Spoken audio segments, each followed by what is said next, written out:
குடும்ப உறவை சேர்ந்து வாழ்றதுன்னு சொன்னா அதுல முதலாவது வாப்பா அம்மா. வாப்பா அம்மா இன்றைக்கு நிறைய பேர் ஊர் முழுக்க உலகம் முழுக்க நல்லது செய்வாங்க, நல்ல பேர் எடுத்திருப்பாங்க. வாப்பா அம்மாட்ட கேட்டா ஒரு நாளையில போன் பண்றது இல்ல, ஒரு நாளையில என்னோட சந்தோஷமா பேசுறது இல்ல. வாப்பா அம்மாட்ட எரிஞ்சு உழுவாரு, ஆனா வேற எல்லா மக்கள்கிட்டையும் சிரிச்சு சந்தோஷமா இருப்பாரு. இந்த முனாஃபிக்தனமான நடவடிக்கைகள் அல்லாஹ் விரும்புறது இல்ல.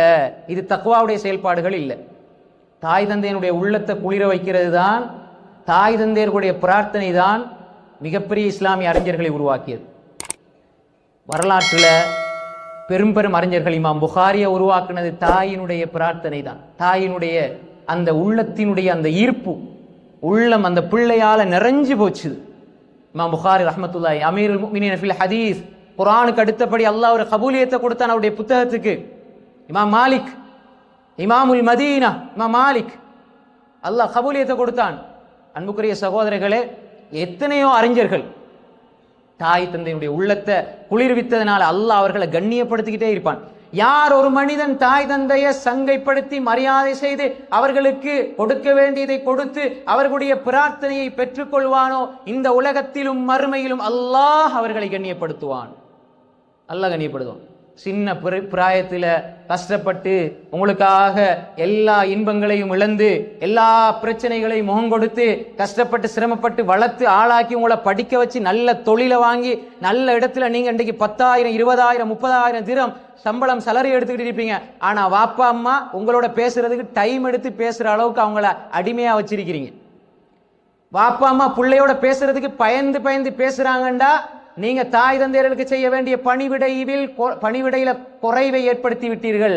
தாய் தந்தையே உங்கள்கிட்ட பார்த்து பார்த்து பேசணும்னு சொன்னா எவ்வளவு அவர்கள் பயந்து பயந்து பேசுறாங்கன்னா நீங்க எவ்வளவு பெரிய அரக்கனா இருப்பீங்க. சின்ன பிராயத்துல நீங்க டொய்லெட் போனாலும் பாத்ரூம் போனாலும் அல்லது நீங்க ஒரே விஷயத்தை 50 முறை திருப்பி திருப்பி கேட்டாலும் என்ற புள்ளன்னு சொல்லி ராவையில தாய் என்ன செய்வா, 12 மணி வரைக்கும் எல்லா வேலையும் முடிச்சுட்டு திரும்ப 3 மணிக்கு சஹரு கிளம்பணும். ஆனா 2 மணிக்கு புல்லாலும் அந்த பிள்ளையும் பார்த்துக்கிட்டு நோம்பையும் பிடிக்கிற அந்த தாய் அப்படி வளர்த்து ஆளாக்கி விட்டால் இன்று நாங்க தாய் தந்தையர்களை உதாசீனம் செய்கிறோம் என்றால், அன்புக்குரிய சகோதரிகளே, அல்லாஹ் ஒரு காலமும் தாய் தந்தையர்களை பகைத்து கொண்டவர்கள், தாய் தந்தையர்களை நோகடிச்சவர்களை அல்லாஹ் விரும்ப மாட்டான். அல்லாஹ் ஒரு காலம் விரும்ப மாட்டான். அல்லாஹ் தீர்ப்பா சொல்றான். தௌஹீதுக்கு அடுத்தபடியாக ஒரு கடமையை அல்லாஹ் சொல்வானாக இருந்தால் அல்லாஹ் இந்த பிள்ளை தாய் தந்தையர்களுக்கு உபகாரம் செய்யறது அல்லாஹ் சொல்றான். வஅப்துல்லாஹ் வலா துஷ்ரிகு பி ஷைஅன் வபில் வாலிதைனி இஹ்சானா. அல்லாஹ் வணங்குங்க, அவனுக்கு ஷிர்க் வச்சிராதீங்க, பெற்றோருக்கு உபகாரம் செய்யுங்க. அல்லாஹ் தௌஹீதோட சேர்த்து சொல்றான். அனிஸ்குல்லி வலி வாலிதை, எனக்கு நன்றி செலுத்துன்னு அல்லாஹ் சொல்லி போட்டு உங்களோட பெற்றோருக்கு நன்றி செலுத்துங்க அல்லாஹ் சொல்றான். அன்புக்குரிய சகோதரர்களே, தாய் தந்தையர்களோட அன்பாயிருங்க, இரக்கமா பேசுங்க, அவருடைய தேவைகளை பூர்த்தி செஞ்சு கொடுங்க, அவர்களுக்கு முக்கியமான அள்ளி கொடுங்க. உலகத்தில் உங்களுக்கு கிடைக்கிற மிகப்பெரிய பாக்கியத்தை உங்களது தாய் தந்தையர்களுக்கு கொடுத்து அழகு பாருங்கள். எனக்கு பெரிய ஒரு சொத்து கிடைச்சிருக்குது, என் நண்பனுக்கு கொடுக்கறது அல்ல பெரிய விஷயம், அல்லது எனக்கு பிடிச்ச மனைவி கொடுக்கறதல்ல பெரிய விஷயம். இந்த சொத்துக்கு, இந்த உபகாரத்துக்கு, இந்த கண்ணியத்துக்கு தகுந்தவர் என்னுடைய தாய் என்னுடைய தந்தை என்று கொடுத்து அழகு பார்க்கின்ற அந்த மனோநிலை தான் அல்லாஹ் ஒரு மனிதனை உயர்த்துகிறான். தாயை பகைச்சிட்டு தந்தையை பகைச்சிட்டு இவர் காலையிலிருந்து இரவு வரைக்கும் பசிச்சு தாகிச்சிருக்கிறது என்ன பிரயோசனம் இருக்குது? திங்கக்கிழமை வியாழக்கிழமை நோன்பு அமல்கள் உயர்த்தப்படும். யார் உறவை துண்டிச்சு வாழ்றாங்களோ அவங்களுடைய அமல்கள் உயர்த்தப்படாது. அப்ப தாய் தந்தையர்களோட பகச்சி இருந்தா, சாதாரண உறவுகளை பகச்சிருந்தாலே நன்மை உயர்த்தப்படாது என்றால், அன்புக்குரிய சகோதரர்களே, தாய் தந்தையை பகச்சி இருந்தா எப்படி அமல்கள் உயர்த்தப்படும்? எப்படி எங்கட ரமலானுக்கு ஒரு பலம் இருக்கும்? எங்கட நோன்பு எப்படி அது ஈமான் இஹ்திசாமோடு இருக்கும்? எனவே தாய் தந்தையர்களோடு கண்ணியமாக இருந்து கொள்ளுங்க. அன்புக்குரிய அவர்களோட பாசமாயிருங்க, அவர்களுக்காக பிரார்த்தனை செய்யுங்க. சின்னத்துல என் வாப்பா கஷ்டப்பட்டார், என் உம்மா கஷ்டப்பட்டாங்க, ஆனா இன்றைக்கு நோன்புல நான் நோன்பு பிடிக்க போறேன். சென்ற வருடம் நோன்பு காலத்தில் என் வாப்பா இருந்தார், இப்ப இல்லை. 10 வருஷத்துக்கு முன்னால சஹருக்கு என்ன எழுப்பி சாப்பிடுன்னு நோன்பு பிடிக்க வச்ச என்னுடைய தாய் இன்று என்னோடு இல்லை.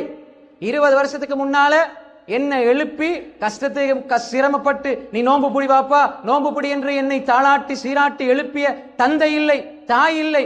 ஆனால் நான் இன்று நோன்பு பிடிக்கின்ற பாக்கியத்தை எல்லாம் தந்திருக்கிறான்டா. அந்த ஒவ்வொரு நொடியிலும் அந்த தாய் தந்தையர்களுக்காக பிரார்த்தனை செய்யுங்கள். இப்ப அவர்கள் உயிரோட இல்லைண்டா, என்ற சிறு பிராயத்தில் இருக்கும் பொழுது தாய் தந்தையர்கள் கஷ்டப்படுறத, மண் தூக்குனத, வயலுக்குள்ள கஷ்டப்பட்டத, சட்டி முட்டிகளை தூக்கி கஷ்டப்பட்டத, வேற வீதி ஓரங்களில் படுத்துறங்கிய காட்சியில நான் சின்னத்துல கண்ணால கண்டேன். ஆனா இன்று நான் அந்த தாயினுடைய தந்தையினுடைய கஷ்டத்துல படிச்சு ஆளாகி இந்த நிலைக்கு வந்திருக்கிறேன். கையில காசு இருக்குது, ஆனா தாய் தந்தையர்களுக்கு செலவழிக்க தாய் தந்தையர்கள் இல்ல, அவங்க மண்ணுக்கு மேல இல்ல, மண்ணுக்குள்ள இருக்கிறாங்களே. இப்ப நான் என்ன செய்வது என்றால், தாய் தந்தையர்களுடைய பேர்ல சதக்காக்களை செய்யுங்க, சதகா ஜாரியா நிலையான தர்மங்களை செய்யுங்க. கியாமத்து நாள் வரை அவர்களுக்கு நன்மை போற அளவுக்கு நீங்க செய்யுங்க. அப்படி அந்த காசு பணம் இல்லைன்னு சொன்னா உங்களோட பிள்ளைகள், நீங்க தாய் தந்தையர்களுக்கு இஸ்திக்பார் செய்யுங்க. இந்த ரமலான்ல இஸ்திக்பார் அதிகமா செய்யுங்க, தாய் தந்தையர்களுக்கு துஆ செய்யுங்க.